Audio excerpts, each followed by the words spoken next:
Mesdames et messieurs, bonsoir. Il est 20 h, bienvenue dans ce journal. À la une de ce soir, objectif neutralité carbone, d'Ineco relève le défi. Sécheresse, inondations, vagues de chaleur, autant de phénomènes climatiques extrêmes qui deviennent de plus en plus fréquents selon le dernier rapport du GIEC. Face à cela, l'accord de Paris fixe un objectif, atteindre la neutralité carbone d'ici 2050. Comment le monde de la recherche s'empare-t-il de cette question? Réponse direction Brest, à l'Ifremer, où l'unité de recherche d'Ineco s'engage pour réduire son empreinte carbone.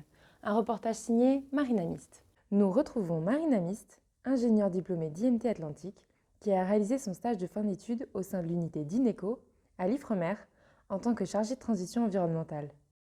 d'Ineco, c'est une unité de recherche spécialisée dans l'étude des écosystèmes marins. Elle comporte 3 laboratoires et environ 70 membres. Ma mission, les aider à s'aligner sur la stratégie nationale bas carbone. Concrètement, cela signifie réduire leurs émissions carbone d'environ 5% par an d'ici à 2050. Pour ce faire, j'ai travaillé sur 2 axes, mesurer l'empreinte carbone de d'Ineco et formaliser leurs engagements via une charte environnementale. Ma première mission était de réaliser les bilans carbone de l'unité pour en mesurer l'empreinte et suivre son évolution. J'ai travaillé sur les années 2023 et 2024 avec GES 1.5, un outil de comptabilité carbone adapté au laboratoire de recherche.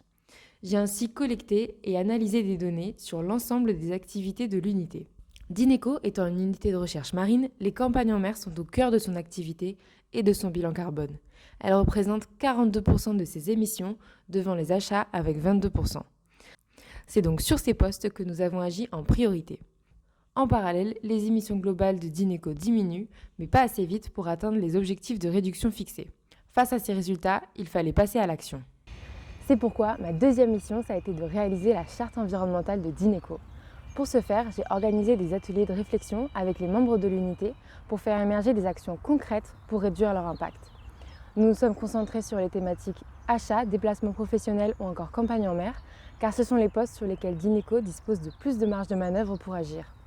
Au total, 35 propositions ont été formulées, puis retravaillées collectivement et ensuite mises au vote. Résultat, avec près de 70% de participation, 15 actions ont été retenues et inscrites dans la charte. Parmi elles, on retrouve des actions ambitieuses comme le fait de ne plus prendre l'avion pour tout déplacement professionnel en France métropolitaine. Merci Marie pour ce reportage. L'unité d'Ineco dispose désormais d'une vision claire de son empreinte carbone et d'actions concrètes pour la réduire. Une preuve que la transition écologique ne se joue pas simplement à grande échelle, mais aussi au cœur des laboratoires de recherche. Bonne soirée à toutes et à tous.